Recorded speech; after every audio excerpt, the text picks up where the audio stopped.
Hi everyone in the room and hi everyone online. Thanks very much for joining us this evening. My name is Ming Zi and I'm joined here with Emma very welcome to everyone to A&O as well. I'm part of A&O's climate and ESG team as an associate, but I also am the chair of Legal Voices for the Future. For those who don't know who we are, we started about a year ago and we're like a knowledge sharing network for peer-to-peer learning for young lawyers, by and for young lawyers. We were started by a bunch of us from different practices. So we're obviously in private practice, but we've got government lawyers, barristers, in-house counsel, and also we invite non-lawyers to join us really. And we host knowledge sessions like this on a monthly basis based on proposals by our members. So if you're interested in something ESG or climate related, and you're really passionate about it, feel free to drop us an email to say, okay, I have this proposal, would like to present on it. Membership is free. Basically, you can sign up via QR code. It links you to a Google form, and you'll be added to our mailing list where we notify you about this event and other events, related events.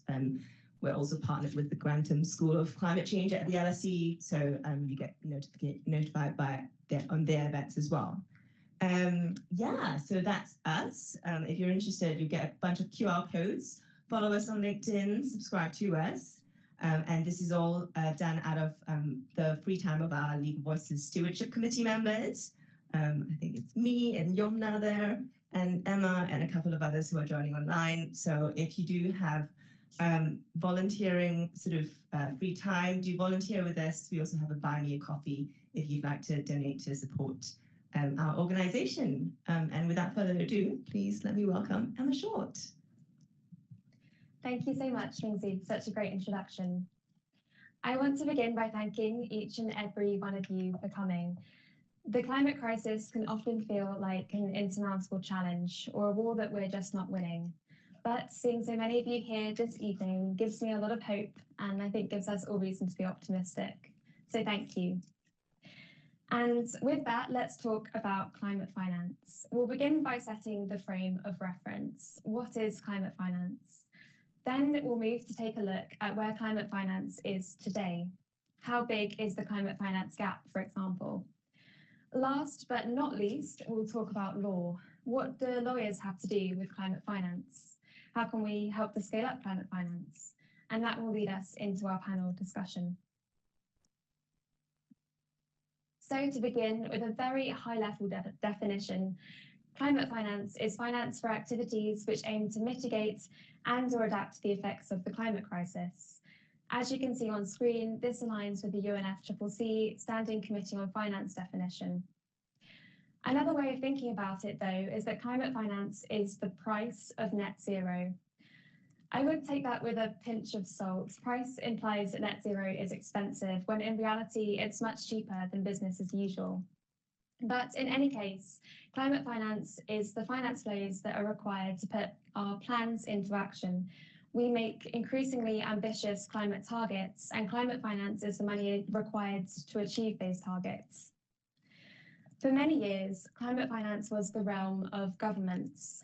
It was the money that governments spent, or perhaps did not spend, on responding to the climate crisis. For example, as far back as 2009, developed countries committed to spending $100 billion a year on supporting developing economies to respond to the climate crisis. As many of you will know, 2020 came and went and the money never came. But as governments struggled to meet their climate commitments, the private sector woke up. Our focus today will be on private sector climate finance. And that's not because these other forms of finance are not important. Governments should meet their climate commitments, and we'll just have to wait and see what the new goal, the new 100 billion, turns out to be at COP29. Blended finance is also important. Multilateral development banks, for example, are being called on to provide the guarantees necessary to de-risk investments for the private sector. It's not that these other forms are not important, but rather too important for one evening. They deserve sessions all of their own. Private sector climate finance then comes in many forms. It's united by the aims of mitigating and or adapting to the effects of the climate crisis, but there are many ways of doing this. Some of you will have heard of or may even have experience with green loans and green bonds and sustainability-linked financial instruments. On the equity side, there's also ESG funds and impact investing, and carbon markets are crucial forms of climate finance, which we'll talk about further with Kate later. The list is long, and with innovation, it's growing ever longer. But climate finance is not just the realm of banks and asset managers, it involves you and I as well. According to the Climate Policy Initiative, the CPI, the largest growth in climate finance last year came from households. The reason for this is all the electric vehicles that you now see on the roads. There is one helpful distinction to keep in mind, though, between these different forms of private sector climate finance, and that is between use of proceeds finance on the one hand and sustainability-linked finance on the other. Use of proceeds finance does what it says on the tin. The proceeds are used to fund green activities. It is often synonymous with the label green. With green loans and green bonds, for example, the proceeds are all earmarked for green activities. An example of this is my current focus at work. I'm involved in a project involving debt and equity finance used to fund one of the world's first green steel factories. Sustainability-linked finance, on the other hand, is less intuitive. It grew from the recognition, really, that not all businesses can manufacture EVs or build wind farms. There are many different goods and services that we need to make the world go round, and businesses will always need to raise finance to make that happen. What sustainability-linked finance tries to do is harness those financial flows and embed incentives within their terms in order to encourage businesses to become more sustainable. It's often structured so that if businesses meet certain environmental key performance indicators or KPIs, and you can see some examples there on screen related to greenhouse gas emissions, then the interest rate or coupon will be reduced so that the business will then spend or pay a lower amount in interest. Sustainability-linked finance has the potential to be a much larger market than use of proceeds finance, because in theory, all businesses can be involved. But sadly, so far, that has not been the case. It's a much smaller market, and whilst it saw an initial boom in 2021, it's been in decline ever since. One of the reasons for this is the sheer complexity of drafting and then monitoring the sustainability-linked terms. It's far more expensive and time-consuming than a vanilla financing, for example. Another reason, though, is greenwashing. According to Barclays, the penalties within sustainability-linked bonds, or SLBs, need to be around 10 times what the market currently offers to actually incentivize businesses to make a change. And the problem is that if businesses don't meet their KPIs, the worst that often happens is that they'll pay interest at the normal rate. And that's already priced into their financial models. Businesses are then reluctant to label their finance as sustainability linked if it might have no impact on their sustainability at all. Taking a step back for a minute though, climate finance is much bigger than all of this. All finance should be climate finance, and this is embedded in international law. As you can see on screen, this is embedded within the Paris Agreement. For the Paris Agreement fans among us, you'll know that the famous temperature goals of 1.5 degrees and 2 degrees Celsius are contained in Article 2.1a. People don't often get as far as Article 2.c though, which calls on governments to make finance flows consistent with a pathway towards low greenhouse gas emissions and climate resilient development.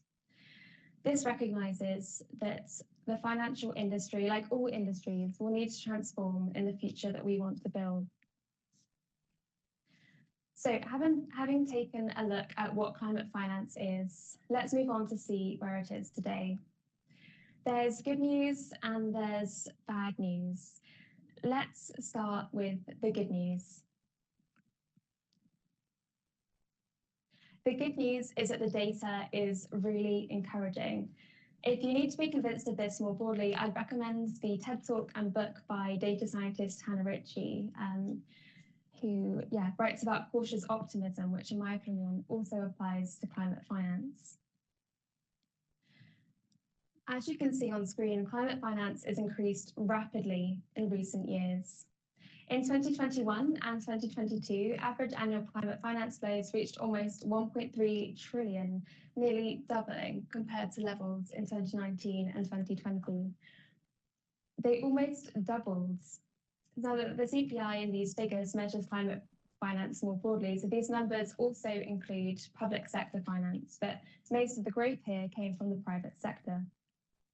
What's more, with the commitments that are being made today, these numbers should only increase in the future.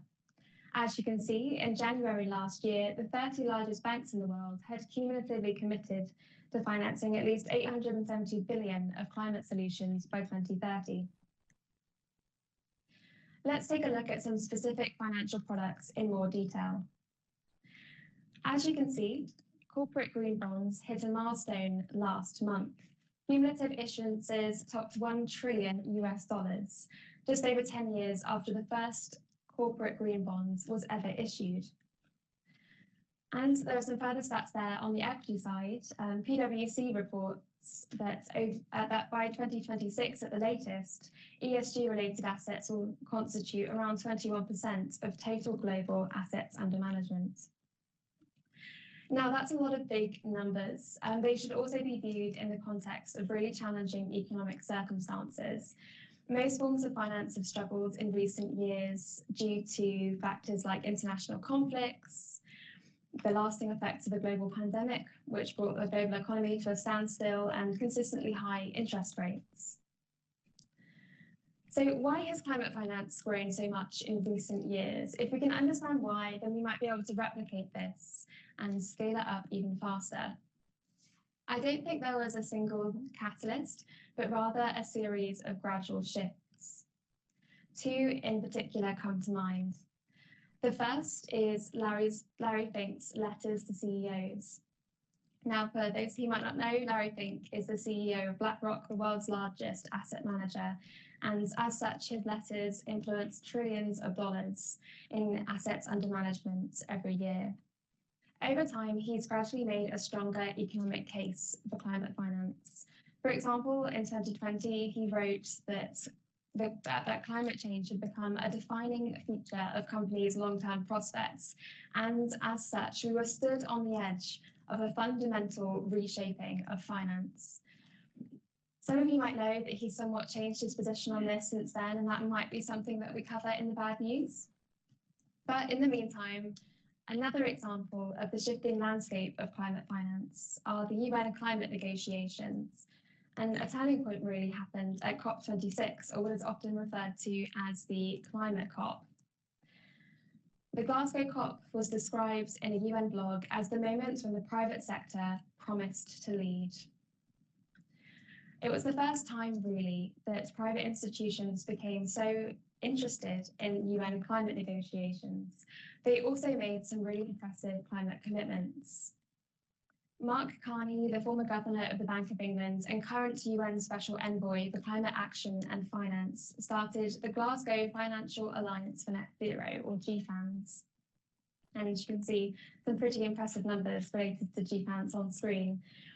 GFANZ is really a coalition of coalitions. It involves the Net Zero Banking Alliance, Asset Owner Alliance, Insurance Alliance, and much more.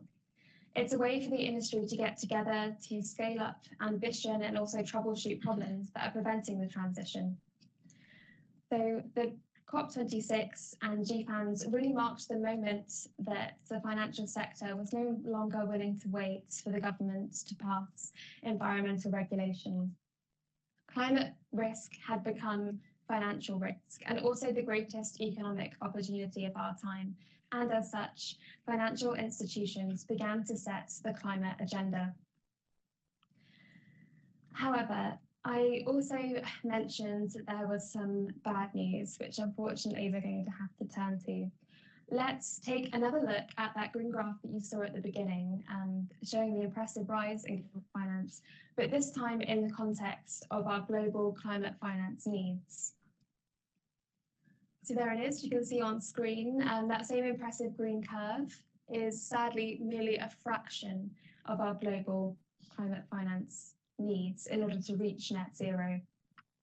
Despite its impressive rise in recent years, climate finance represents just around 1% of global GDP. To make just one comparison, if I may, in 2022, and this is because the numbers aren't available for last year yet, government spent around $7 trillion on fossil fuel subsidies, which represented around 7% of global GDP. So no wonder there's a climate finance gap. As you can see on screen, over $6 trillion will be required between now and 2030 annually, and $7 trillion between now and 2050 to deliver net zero, which is a total of over $200 trillion. I started this evening by saying how hopeful and optimistic I felt, and I'm pretty determined not to let that go. But I think it's important to recognise the scale of the challenge that we face. And not only are we not spending nearly enough, but climate finance is also concentrated in certain industries and regions. Climate finance mostly flows towards energy and transport, and rightly so, because these are the heaviest emitting industries.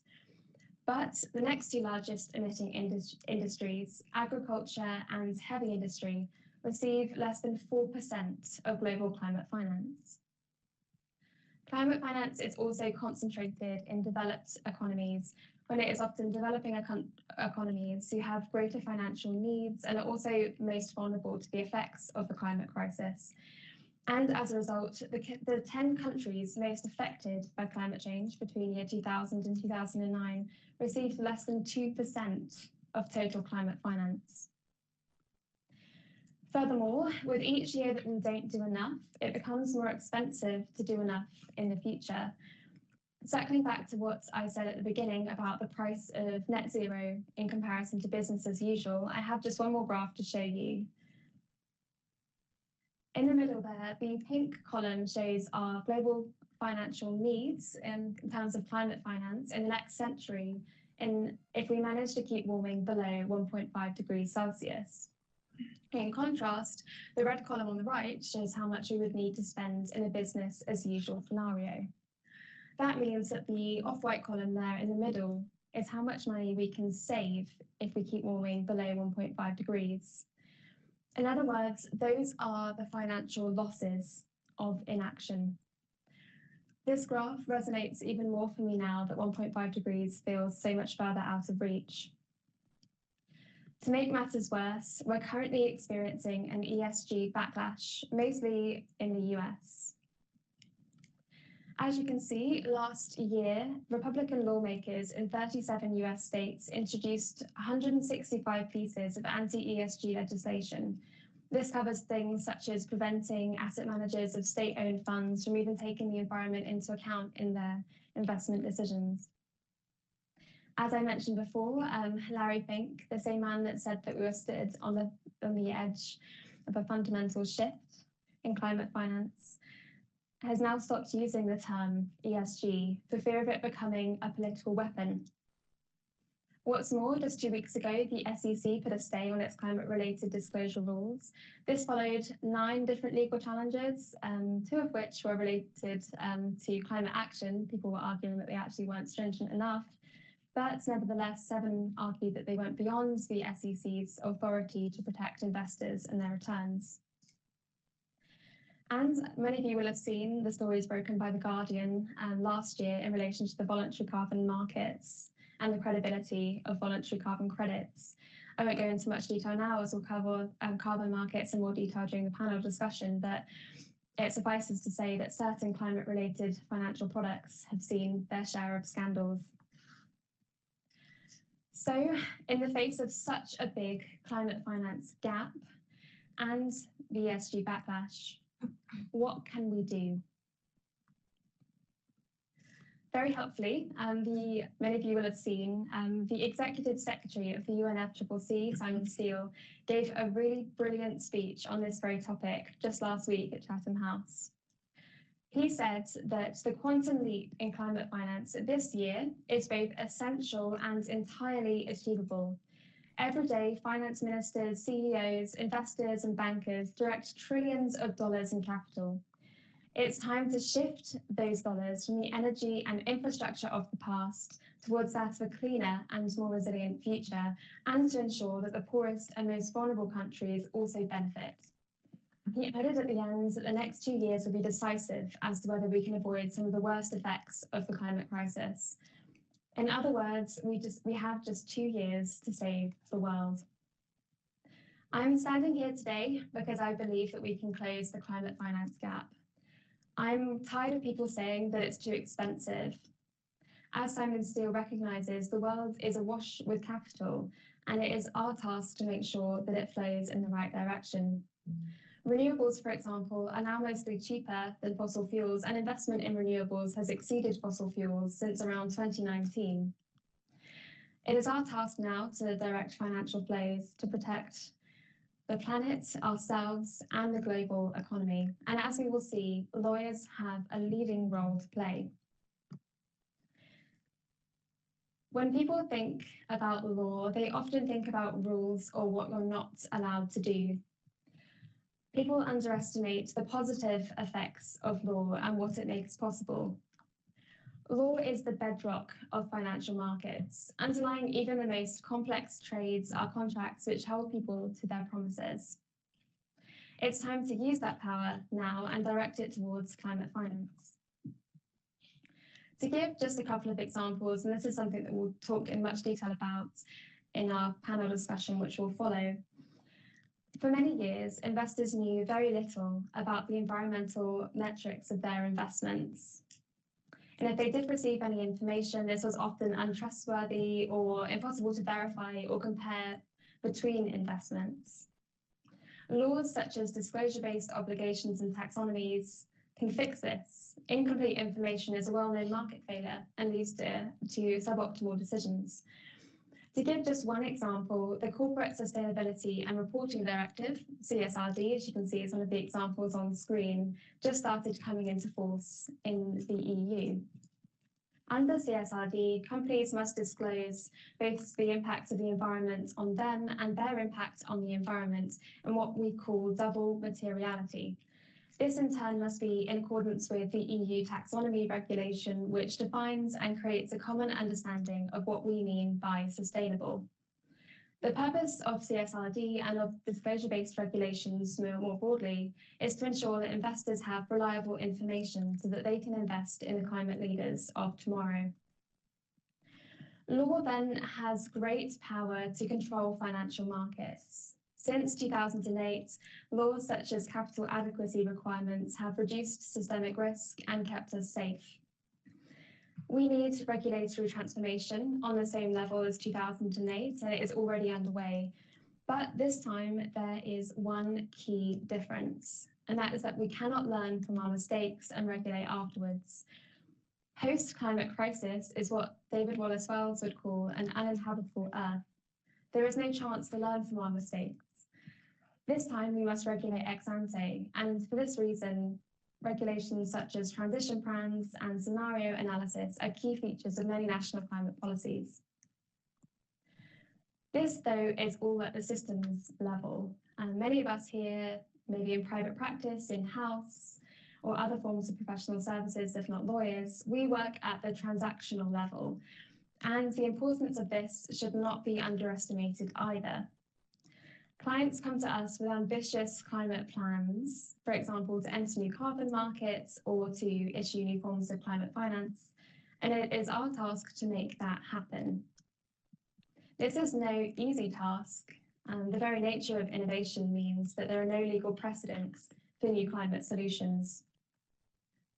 For example, we might need to decide how to allocate risk in complex green projects or draft sustainability-linked terms which accurately measure climate progress.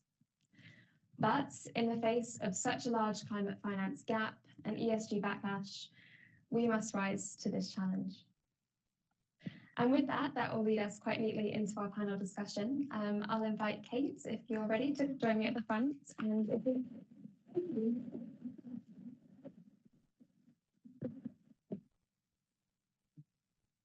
Thank you. And Megan, if you're ready, if you could just put your camera on again, that would be great.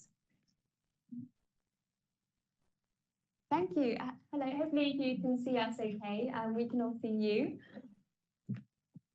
Okay, great. Thank you. Thank you. Fantastic. So actually, Megan, if you don't mind, I think I'll start by asking you a question. I'm looking at a screen where the camera is actually in front of me, so I'll try and remember to like the camera's in the middle. So just to kick us off, could you tell us about your research, legal readiness for climate finance, and perhaps in particular, what is a facilitative modality? Awesome. Thank you so much, Emma. And hello, everyone. I cannot see you, but I hear you. I hear your little susurrations in the room. And I want to thank you, Emma, for creating this event. This was definitely Emma's idea to have this event and to bring us all together. So thank you, Emma, and for your opening comments, which are really insightful as they are provocative. And to Legal Voices for the Future, just generally, I just think the work that you do is fantastic. I certainly say to all my students to come along to your events and to sign up, because I love the idea that junior lawyers, particularly women, I mean, that's, are coming together and saying, look, there's some really, really key issues and we need to get on top of them. So well done. All righty. So Emma, so you asked me about legal readiness for climate finance. So this is a thing. So this is a thing that I looked into and developed in a project with the United Nations Environment Programme, and it was really born of the realization of a few of the things that you mentioned in your opening comments, that climate finance is so much more than the traditional conception of public finance or multilateral or even bilateral development finance between countries. It includes that, but it is so much more than that for all the reasons that you pointed out, particularly that finance gap between the 100 billion that we didn't quite meet even remotely, and the multiple trillions that are going to be required. So that gap, means that we must mobilise private sector capital and market finance. And it was also born of the realisation that climate finance to that point had been pretty heavily dominated by economists. With the odd sort of international relation theorist and geographer, but economists do tend to bring a particular perspective and particular preferences for how to deal with certain situations. And in this sort of climate finance situation, the preference was definitely around a carbon price, and that being some kind of first best regulatory response. But of course, carbon prices are incredibly politically difficult to implement.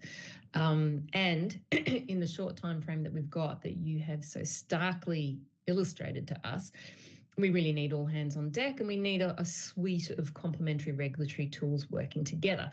So in other words, the climate finance space has been a space in which there has been a noticeable lack of legal and regulatory discourse and contribution, and not for the want of it, but simply because the focus has been elsewhere. So that was kind of what brought this project together. It was this idea of, well, gosh, what does it mean to become legally ready for climate finance, and should we care? What does it all mean? The definition that we came up with, I'll read it out. It's in some of my work. You can find it if you really care, but it's the degree to which a country has coherent regulatory architecture in place. So coherent regulatory architecture. That's the level that we're looking at, the architectural level, together with requisite domestic technical expertise and institutional capacity to systematically attract and to mobilise finance, especially private sector finance, at scale to address climate change and its impacts. So we were very much interested in that architectural view, so more than just individual transactions, transaction by transaction. And certainly individual transactions are important, it's the parts that make up the whole. But the key thing is this, and it goes back to Article 2.1c that you mentioned in your opening comments, Emma. All finance needs to be heading in the same direction, and that direction is a low carbon, climate resilient economy. And more are we talking about the justice dimensions of that as well. So there's no point having lots of little things going on if they're not part of a coherent framework that is oriented toward this same goal. So, I think the point of this, the work, because it was working with the United Nations Environment Programme, legal readiness, I think, is relevant for all countries. It's as relevant for the UK as it is for Kenya, for example. But it is especially depressing for developing countries because many, not all, but many have to mobilise finance to implement their nationally determined contributions or their NDCs under the Paris Agreement. So as part of this work, we developed a legal analytical framework for climate finance, and that comprised a typology of law and regulation, a twofold typology, the first being financial mechanisms and the second being the thing that you mentioned, facilitative or enabling modalities. So I'll just quickly explain them and then we can you can see what I'm on about. So the financial mechanisms really, I think, are what we're most familiar with, and that is really sort of things that have a dollar sign in front of them. So things like putting a price on carbon, that whether it's through a trade or a mechanism or a tax mechanism, that is a financial mechanism to help mobilise climate finance. Green bonds fit into this category. Tax incentives fit into this category. They are much less talked about, but they are going great guns in, of all places, America, under the Inflation Reduction Act. And that act, the IRA, actually built on the success of an earlier act in 2009 under Obama on legislation that was introduced to help rebuild America after the global financial crisis, the Recovery and Reinvestment legislation of 2009, where tax incentives for renewable energy investment and production featured pretty prominently, and they're super duper popular actually. Blended finance, so guarantees, insurance, trust funds, those kind of things. And of course, something that you mentioned, eliminating fossil fuel subsidies. You cannot have conflicting regulatory tools. You cannot have countervailing business cases for the private sector. They go cross-eyed. They don't know. They will it'll split their attention, and therefore financial investment. So that's the financial mechanisms, and then the second category that you mentioned, these facilitative modalities are enabling. The idea being that they kind of indirectly mobilise finance by increasing information, increasing capacity and capacity building, and helping to facilitate behavioural and even cultural change.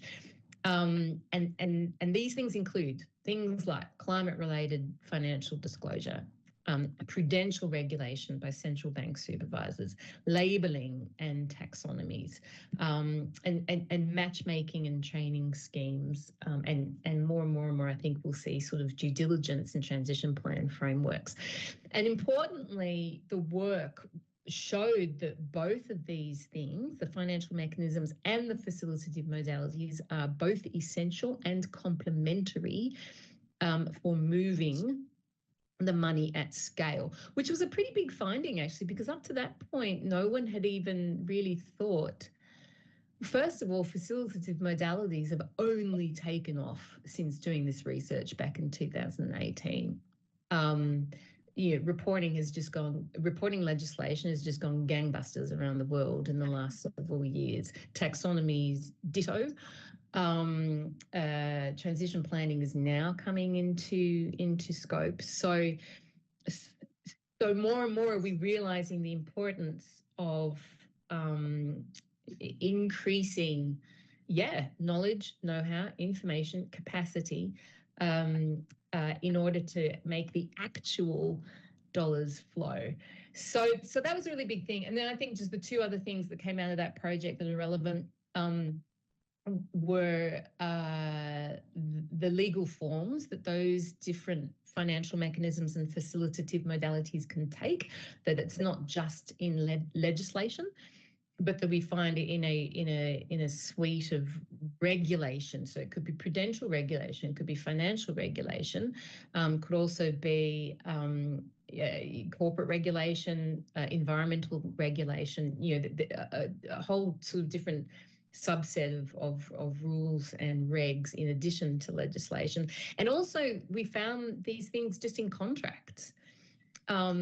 We forget about contracts as kind of being such an important source of legal obligation and commitments, something actually that the Chancery Lane project has picked up on. We can circle back to that, but so these, and then the final really important thing was just that all these things need to happen in the complementary way. You can't just have a whole heap of financial mechanisms. You can't just have a whole heap of facilitative modalities.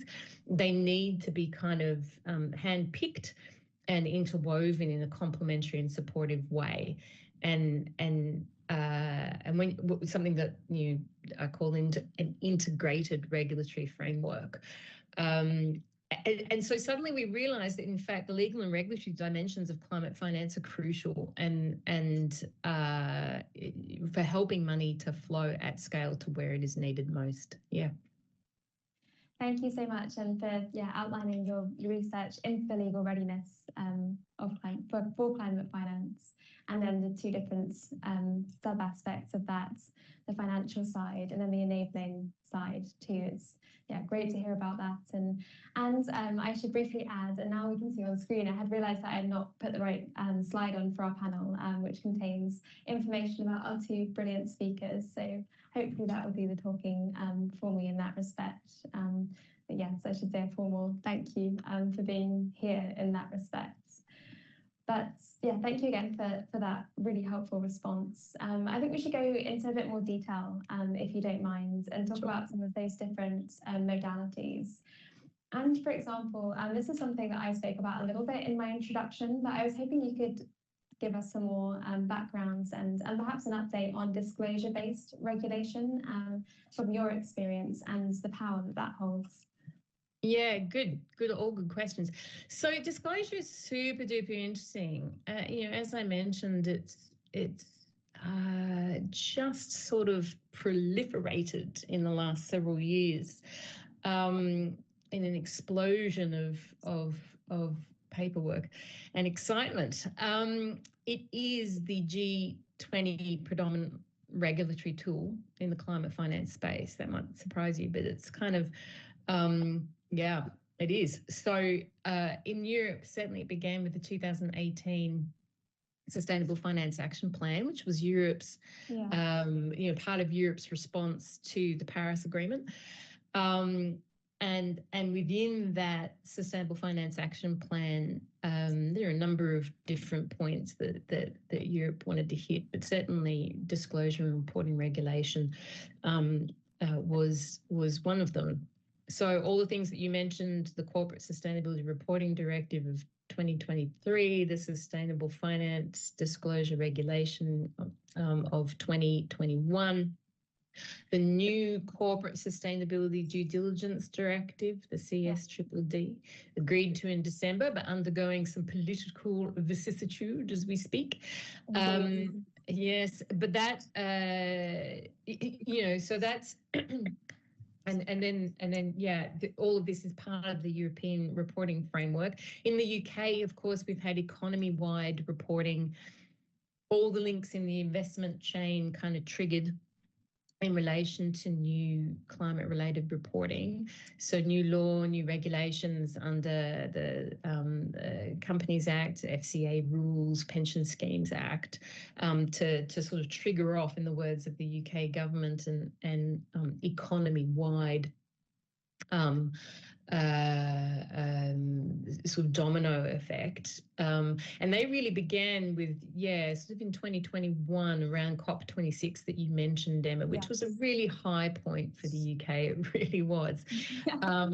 It was the COP that the UK co-hosted.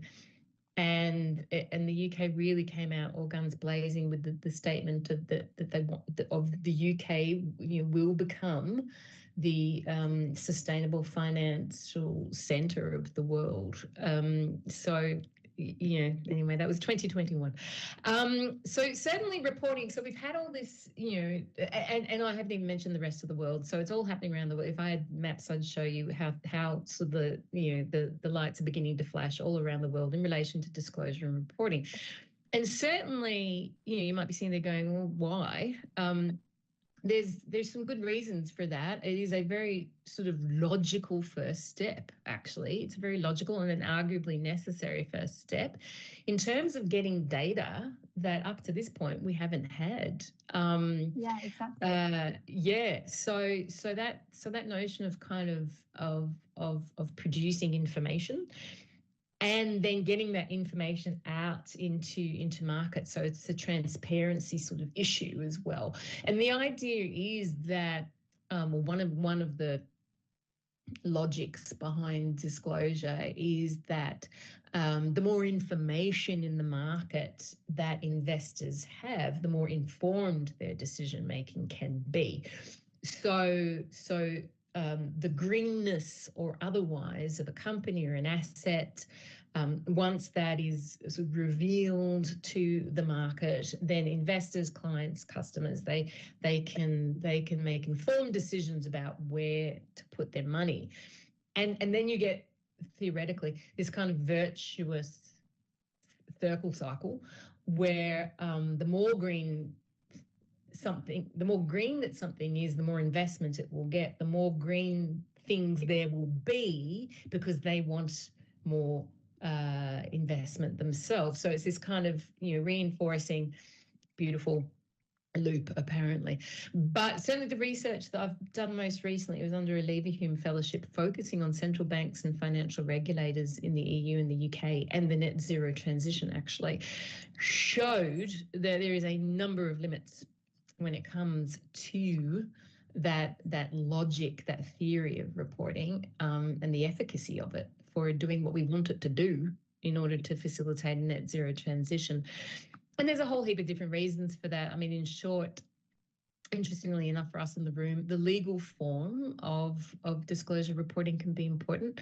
So the UK and actually a little bit now the EU loves comply or explain reporting mechanisms, but there's been really good empirical research out of France to show that it is not a guaranteed way for getting enough quantity of reports or B, the right quality of reporting.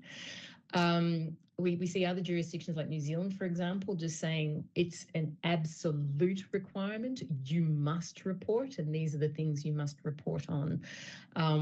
It's all still early days, but it will be interesting to keep tabs on which one is more effective.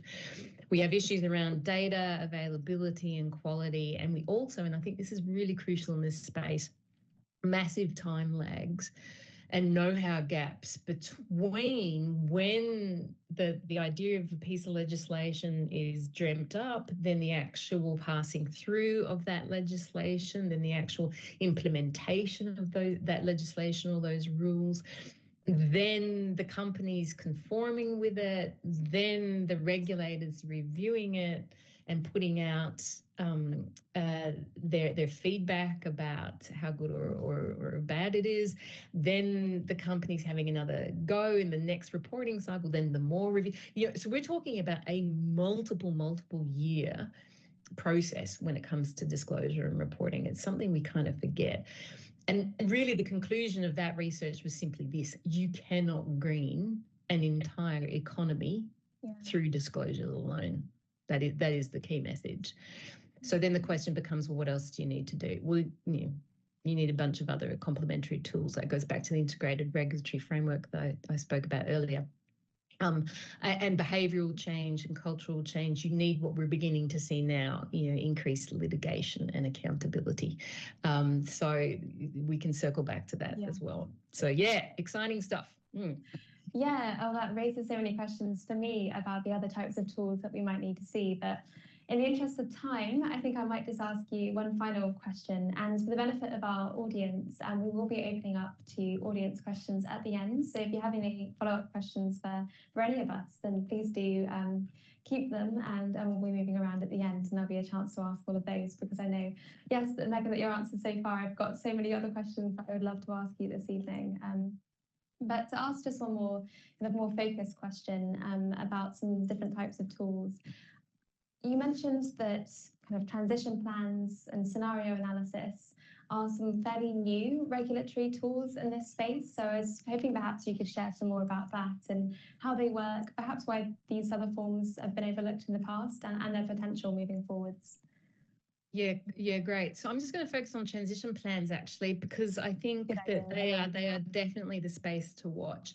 Certainly last year in the UK, we had the transition plan task force come out with its transition plan framework, very much focusing on firms and financial institutions around sort of three sort of main things, being ambition or vision, for the future, the strategy of that firm, and actions to be taken to implement that vision, that strategy, net zero strategy.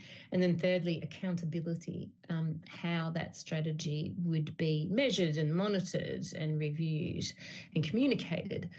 And there's loads of detail involved in that I won't go into, but it's relatively new. I mean, this transition planning is so new. You know, I think the first country to sort of have a crack at it was France under its Article 29 of its law, climate and energy law, which came out in 2019. So it was around sort of 2021 that they started realizing that in that particular article, which was really a disclosure and reporting article, but it was around double materiality and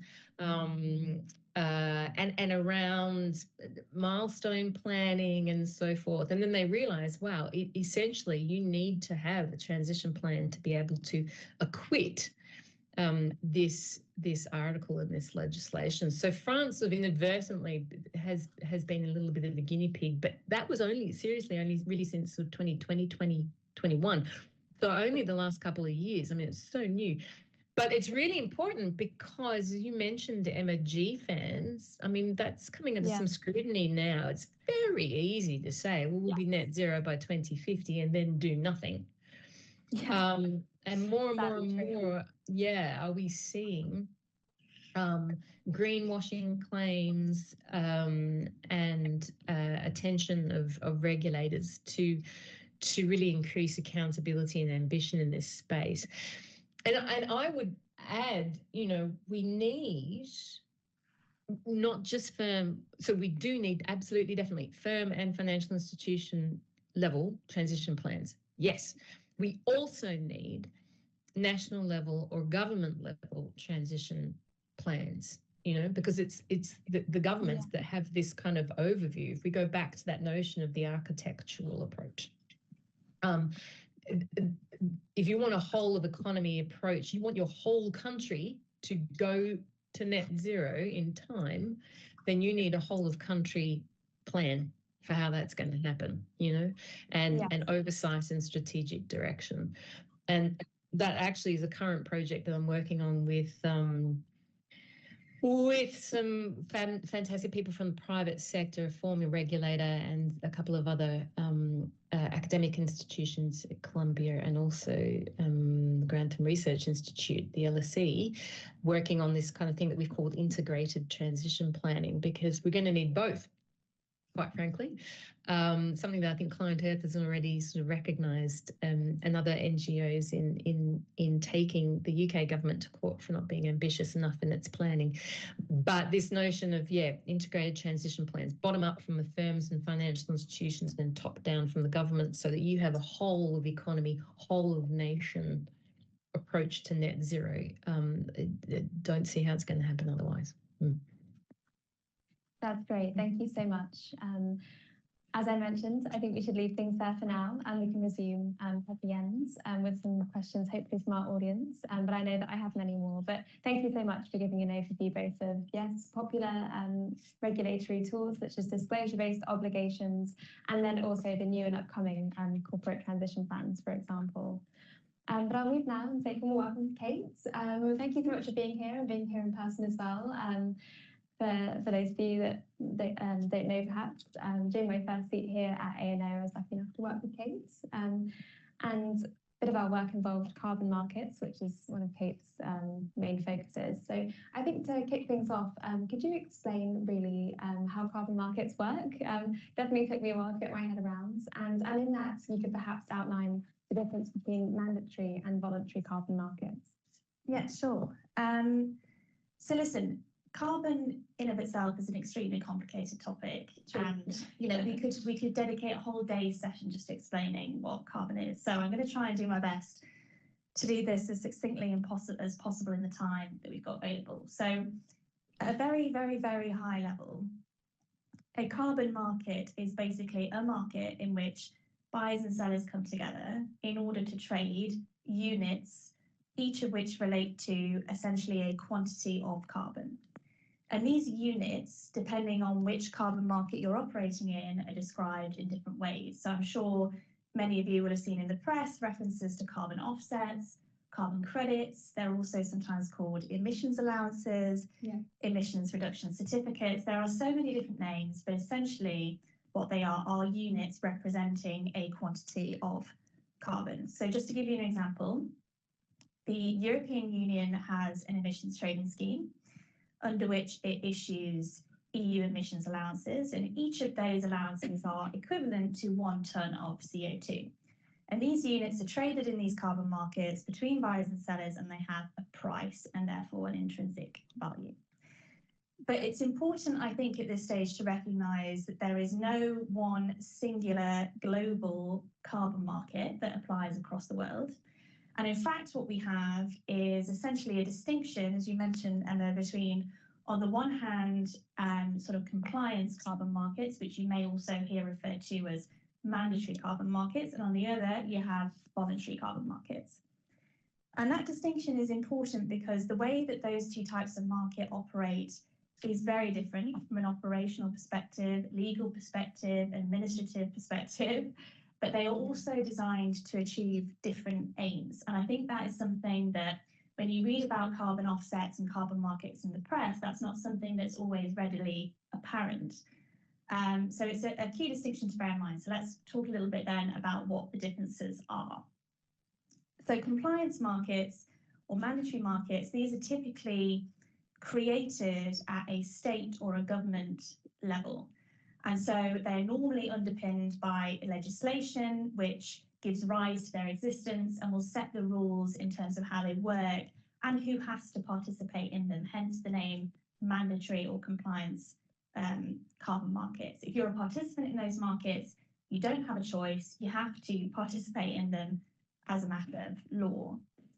And so there are lots of different examples of these around the world. For instance, China has its own carbon market. The European Union, as I mentioned, has its own market, as does the UK. We used to be part of the EU market pre-Brexit, now we're not. And then also, just to give an example in the US, the state of California operates its own carbon market. And these markets in general are older and much more well established than the voluntary markets. So, for instance, the European Union's emissions trading scheme has actually been in place since 2005, which is not something that I think most people realise, because obviously in the past couple of years, carbon has become a very hot topic in the press and so on. But actually, some of these markets have been around for quite some time.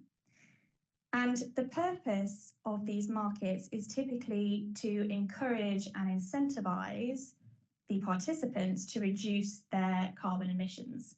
And so I'll just talk you through at a very high level again how the European Union Emissions Trading Scheme works. It's referred to as a cap and trade system. And this is because each year, year on year, the EU will say, okay, for this year, we're going to put an overall cap on the volume of carbon emissions that the participants in this market can emit during the course of this year. And that cap, that number, can be broken down into a number of EU emissions allowances, which are then traded in this market.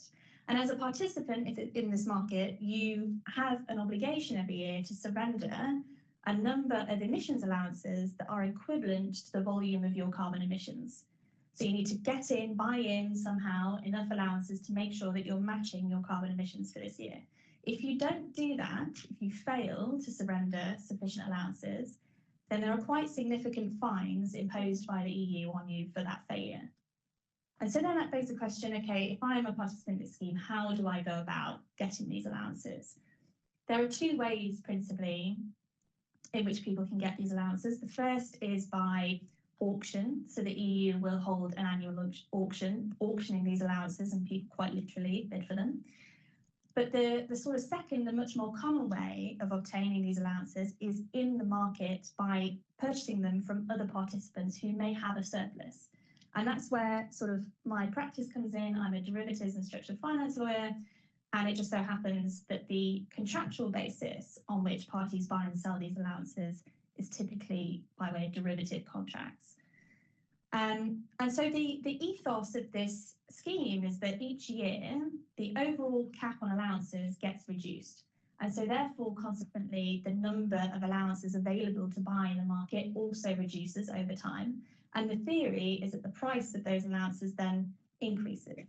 So if you're somebody in the scheme and you can, in a given year, reduce your emissions allowances to the extent that you are then sat on a surplus, reduce your carbon emissions to the extent that you are then sat on a surplus of allowances, those allowances are worth something. You can go out into the market and sell them to somebody who may need more allowances than they thought they would have done at the start of the year. So the principle is that it pays to emit less, and that is how people are incentivized to reduce their emissions over time.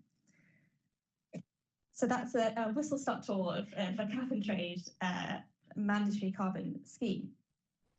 Now, on the other hand, you have the voluntary carbon markets, which by contrast are basically created by private initiative. So there is no centralized government looking over the scheme or administering it. There are no rules about really who can participate. And so that's why they're called voluntary markets. It's entirely up to you as an individual or an entity as to whether you participate in these markets. And while there have been some efforts, particularly over the past few years, in order to introduce some level of standardization into these markets and sort of principles, at this stage in time, at least, the voluntary carbon markets, by contrast to the mandatory carbon markets, are still very nascent.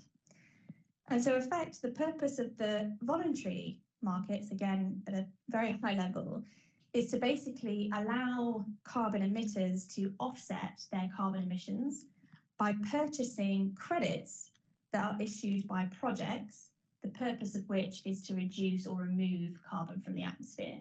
So you may be a private enterprise, your carbon emissions may be higher than you'd like, but there could be multiple different reasons why right now you can't bring those down. But instead, what you can do is, in order to mitigate the negative effects of your emissions, you can go and approach a project. It could be a farm, it could be anything really designed to reduce carbon from the atmosphere. You can go to them and say, okay, I'm going to direct a certain proportion of my capital into you. You're going to give me a carbon credit in return. And by holding this credit, I can attempt to offset basically the negative impacts of my carbon emissions. So you can see then that the aims of these two types of carbon markets are very different. So are the features, so are the people who participate in them. And so I think, when the press sort of reports on these things and so on, it's just useful to have in mind going forward. Are they talking about a voluntary scheme? Are they talking about a mandatory scheme? But that, in a nutshell, is the difference. No, that's brilliant. Thank you so much, and for taking the time to explain, because as you say, I think it's really worth having that understanding, particularly as you mentioned, such a hot topic now, and there's so much in the press about it, but very little explanation. So incredibly helpful, and thank you so much. And I know for a fact that you've done so much brilliant work in this space, so it's going to be hard to consolidate it down into one just single response. But I would love to hear a bit more about the kind of conversations that you're having with clients in this space, and the kind of questions that they're asking, and particularly the challenges that they face, because as you mentioned, some of these schemes have been around for a long time, but there's increasing interest, so people are quite new to these areas. And yes, we'd love to hear about your experience. Yeah, no, definitely. So as I mentioned, my sort of practice area is derivatives and structured finance. So the context in which I come across carbon markets and people trading in them is basically sort of advising entities and scheme participants on how to actually trade these allowances. And by that I mean, on what contractual basis do I buy and sell these allowances? We also have clients who are interested, particularly on the sort of mandatory side, in knowing, of course, about whether there are any regulatory obligations attached to the fact that they are buying and selling these allowances. Because at an EU level, again, just to use that as an example, the emissions allowances issued by the European Trading Scheme are technically classified as financial instruments for the purposes of EU financial regulation. So that means that if you're buying and selling these instruments, depending on who your counterparty is, depending on the volume at which you're trading these things, there could be regulatory obligations that you're subject to at an EU level that you want to know about. And I think more recently, as I say, these markets have been around for a long time, actually, but one of the things that the EU has done more recently is expand the scope of the EU emissions trading scheme. And by that, I mean they're pulling in a greater number of entities into the scheme who weren't previously forced to partake. So, for instance, the emissions coming from sort of maritime activities are now within scope to some degree within the scheme. And so we have, for instance, a lot of shipping companies and trading companies who, up until this time, probably didn't really know what an EU emissions allowance was, and now they suddenly have to participate in the scheme. They want to know what the hell is an EU emissions allowance, where is it stored, is it in a registry, how does my title to these allowances pass from me to somebody else in the context of a sale, what contractual documentation does my business team need to get up to speed with in order to trade these things, etc. So as the schemes expand and change, we often find that over time, despite the fact they've been around for a while, we get essentially new clients with fresh queries coming to us who may not have heard of this before they were suddenly subject to it. And on the topic of contractual documentation, in my team, we have assisted one of the industry bodies in the derivative space called ISDA, prepare and sort of maintain on an ongoing basis standard form contractual documents for trading both EU and UK emissions allowances. And so each year, or sort of every 2 to 3 years, depending on how often the EU directive underpinning the scheme gets updated, we'll look at those documents again, refresh them, and try to keep them up to date with how the scheme operates. And they're also quite interesting contracts from sort of a lawyer's perspective, because any contract for anything always deals with the balance of risk between counterparties. But I think in the context of carbon in particular, it's very interesting because this is very product specific. So for instance, some of the things that we will help clients to understand and potentially negotiate a little bit where they can are things like disruption events or suspension events. So what happens if the EU registry at which my allowances are held and recorded as a unit, what happens if that registry suffers some sort of suspension? Maybe it's undergoing maintenance, or maybe there's some operational issue with it, stops working, you can't use it. What effect does that have on my contractual obligations to purchase and deliver these allowances? Equally, I mentioned a little earlier, I think, the fact that if you're a participant in the scheme and you fail to surrender a sufficient number of allowances at the end of a given year, you may be subject to a fine. Well, one scenario that often crops up when we're talking to our clients about these documents is, okay, let's say that I am a participant in the scheme and I have obligations to surrender these allowances, and I've arranged for my counterparty to deliver them to me shortly prior to the surrender deadline. For some reason, my counterparty fails to deliver. Could happen. And as a result, I can't get sufficient allowances in time to surrender them. If I am then subject to quite a significant financial fine, should I be able to pass on that loss to my contractual counterparty? Obviously, the counterparty will always say, no thanks. Yeah. But that's a question, that's a causal link there between the failure to deliver and a potentially quite a big fine. So these are the sorts of issues that we often come up against and advise clients on when we're looking at the documentation. And the way that these industry bodies work, as in sort of general, is that they sort of communicate with participants in the derivatives market, and we try to develop documentation that reflects a consensus between the people who are operating in this market and what they sort of expect by way of balance of risk and so on. So that's quite interesting. And then I suppose the final context in which I see carbon cropping up is as a feature of sort of much bigger structured finance transactions. And so these carbon credits, particularly again, sort of more on the mandatory side, just because they're so much more well established and there's a much better sort of understanding and trust in the market in respect of those allowances, they will often be used as collateral in financial arrangements because ultimately they are an asset that has a value. And so in that sense, they are actually no different to other assets like bonds or loans, which are assets with a value that can be used as collateral.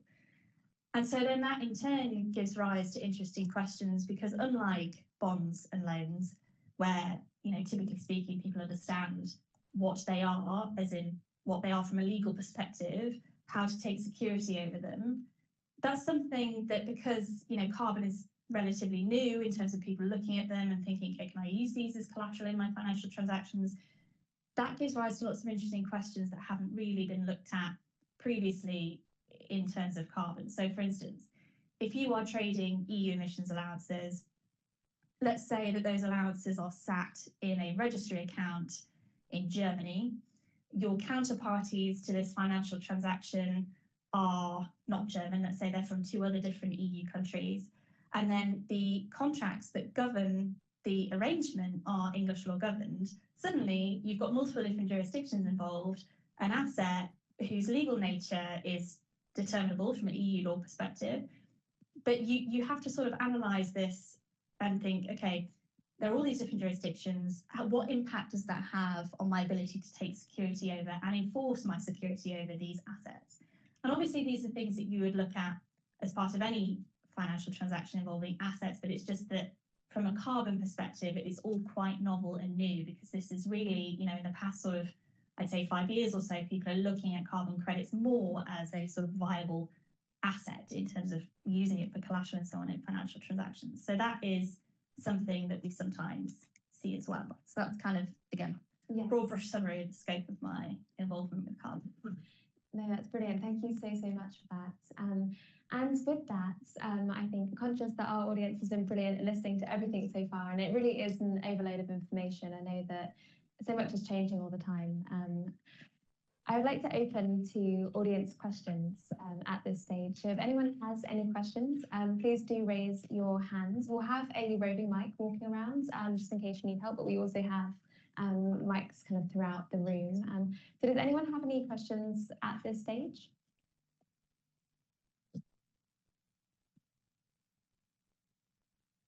Yes? Go down here first.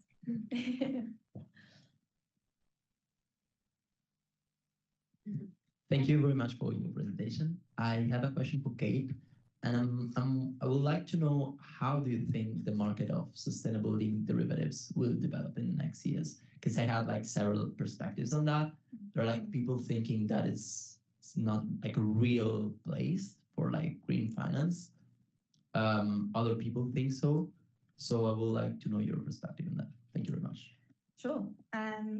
So, I mean, sustainability-linked derivatives, there has been some work gone on in the sort of contractual, like sort of standardization space to try and introduce some definitions of some standardized trading terms for these products, okay?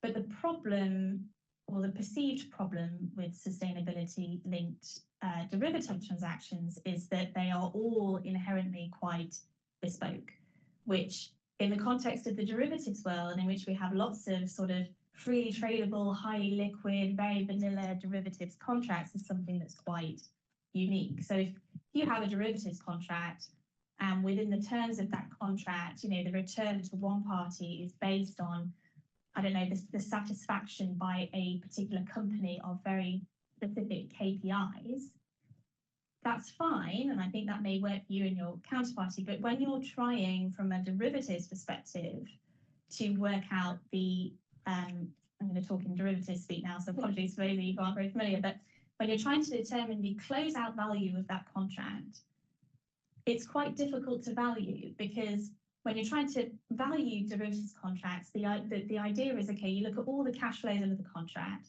you look at what they're worth in the market, and you think about, okay, what would other people pay essentially to step into my shoes in this transaction, and that is the value of the contract. But if your contract is illiquid because it's very bespoke, it's not typically traded, there may not be anybody else in the market who's trading on these same terms. Question is, how do you value that contract if you're looking out into the market and asking other people, what would you pay for this? So I think I love working on sustainability linked contracts, because you get to draft things in a very bespoke way, which, you know, in the derivatives world, in the world of standardized contracts, is quite a fun thing to be able to do, to be honest. But yes, I think that's the main, in my experience anyway, that is the main sort of issue that people come up against when they're trying to assess whether sustainability linked derivatives are in the longer term something that's going to really take off. Now, that's not to say, I mean, my personal perspective is that's not a reason not to try. We may find, ideally, if everybody is sort of driving towards, you know, directing their finance in a more ESG friendly way, and everybody's trying to make these efforts, then potentially it's something that could, you know, really come up. And certainly, as I mentioned at the beginning, there are industry bodies who have attempted to publish very good sets of definitions and terms that apply to these contracts. So maybe as we start to see a little increase in standardization, we may see participants be more willing to enter into these contracts and trade them, because they can be more certain of their value. But that's my perception at least. Thank you so much. Are there any other questions? You have? Thank you so much. I'm interested in your perspective on biodiversity markets and nature as an asset class generally, and how you see that playing into, like, having seen carbon markets develop in a way that they have both voluntary and compliance, how you see that happening for nature more broadly, especially considering the fact that it's not like as fungible as a ton of CO2 equivalent, which is quite helpful for trades. Well, I think that's exactly the point, right? Is that nature, what does that mean? It's not really fungible in the sense that a unit relating to a quantity of carbon is fungible. And so, I mean, in the derivative space, I mean, we're probably less likely to see transactions linked to certain biodiversity related outcomes. However, what I would say is that in the wider world of finance, and I think, you know, you were sort of touching on this earlier, we have this concept of sort of green bonds and blue bonds and so on. Yeah. And so those aren't obviously derivatives, but they are bond issuances. And the premise there is that you take the proceeds from the investors in these bonds and you direct them towards something which could be biodiversity related. And then the return that the investors received may or may not be linked to outcomes on that piece of the investment.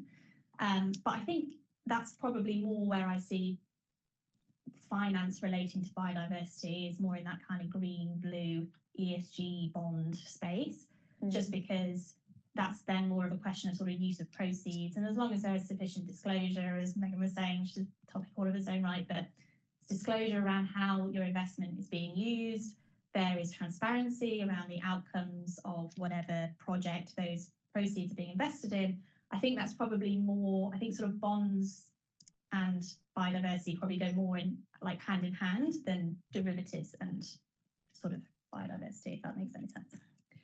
Yeah, that's a great answer. And I was wondering, Megan, whether you have anything to add in that respect, because I'm myself conscious that disclosures around biodiversity is a fairly new concept, that's something that's growing, but faces different challenges to other, for example, carbon-related disclosures. So yes, I'm not sure whether you have anything to add in that respect too. Thanks so much, Emma. Yeah, well, look, and I just love everything Kate's saying. I can hear some of my students in the room. Actually, I'm super pleased that they're being exposed to your excellent professional transactional knowledge.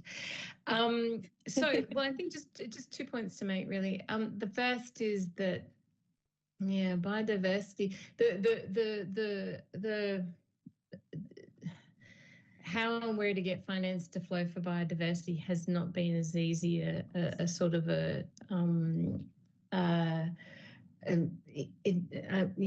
knowledge leap as the carbon climate question. It's something that's very much in progress as we speak.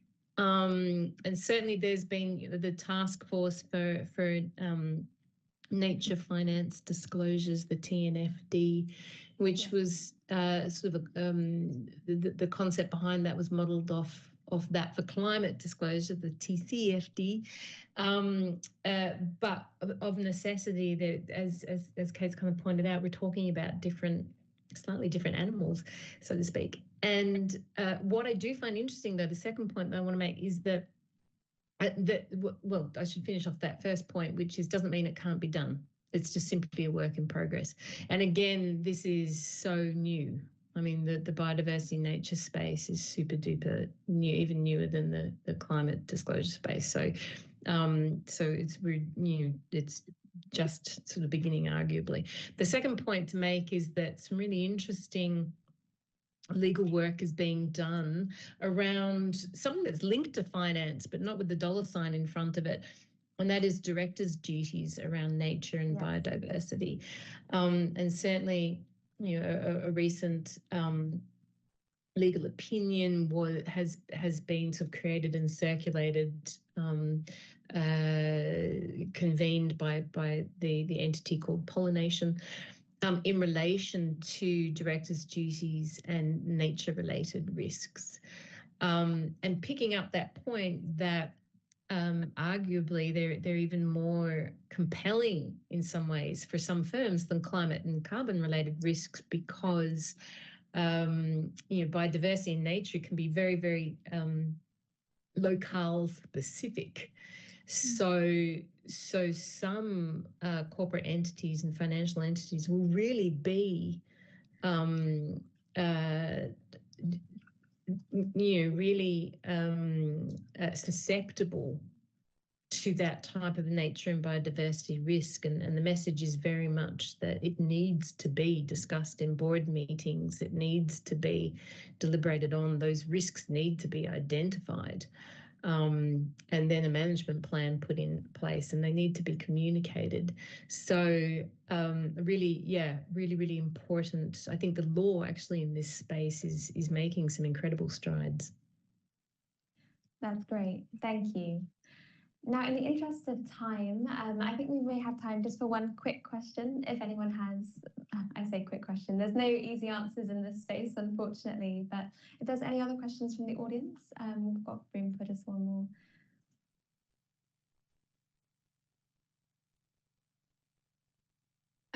Hello. Hi. Maybe this question's more appropriately sort of pointed towards Megan, if you please. So you spoke about integrated approaches to sort of legal framework design, right? And you were talking about how there has to be a top to bottom and bottom to top up approach. In some other spaces that are maybe outside of climate finance, we hear of this idea that Indigenous wisdom has to be tapped into when it comes to kind of legal design, etc. in this space. I was just wondering, do you think there are any ways in which Indigenous wisdom can be part of that integration process when we think about frameworks within the climate finance space? And, you know, has that been done by anybody, or is anybody looking into it? And if you have any general thoughts on it? What a beautiful question. Thank you. Such an important question as well, and something that I do not think gets enough attention. The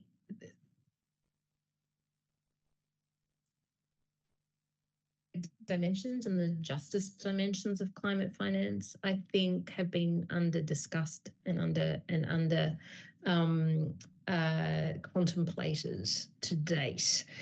And I think, if you were to ask me, what is one of the hot things coming up in this space, I would say that is one of the hot things coming up in this space. And the inclusion of diverse voices, new voices in the financial space, probably generally, but the sustainable finance space more specifically is critical. And in fact, at King's last year, we held a workshop, we co-convened a workshop with Aviva investors on systems change and the international financial architecture. And we're absolutely diligent about ensuring that there were representatives from Indigenous peoples in the room, youth representatives in the room, people who are not always at the table for these kind of discussions, even though they have knowledge to bring, they have experiences to share, and they will feel the impact. So I really do think that opening up this space and this discourse to new voices, if we want new solutions going forward, is critical. So that's the first thing to say. The second thing to say is yes. So yes. So I think my answer to your question is yes. And then in terms of, are there examples? So perhaps sort of the one of the examples that comes to mind, it's a great question. I need to give it probably some more thought. Nothing's really jumping out at me, which may be the answer there. But something that I do want to sort of point to is actually in relation to trade, that in arising out of Canada, there is an Indigenous trade and law association that was created with the very understanding that Indigenous peoples have been left out of the conversation, the trade and investment conversation, and have much knowledge and experience to bring to it, and that Indigenous Trade Law Association is doing great work in the North American space. So I think that's sort of a place to begin in terms of knowing that it can be done in the more specific sense of sustainable finance. But how it can be done, I think, is a really important question that we need to start thinking about. Yeah. That's great. And a lovely way to finish our panel discussion, I think, touching on the need for new perspectives as Legal Voices for the Future was really created to try and create discourse amongst young practitioners and, yes, to try and bring new perspectives. So I want to say a huge thank you to both of my speakers. This event would not be anything at all without either of you. So thank you so much for your time, looking up at the camera as well. And just, thank you so much for sharing your time with us this evening. It's much appreciated. Yeah, thank you. Thank you. Thank you very much, everyone. Thank you. Thank you, Emma. Indeed. But our audience has been great. We've been talking for a while now about some quite kind of high level, quite complicated topics. So I think it'd be great if we could just take maybe 5-10 minutes, people that want to get a drink, maybe use the bathroom or just stretch your legs. For those of you that perhaps have been to our sessions before or saw online in the event description, we'll come back together and we're going to spend some time completely differently, really talking about one of my favourite poems, a piece of creative content, just so we can kind of get talking and experience a different side of the climate conversation. So fewer numbers hopefully in the last part of the evening. But say another big thank you to both of our speakers. And with that, we'll resume, I think, should we say 8:10 at the latest. Thank you, everyone.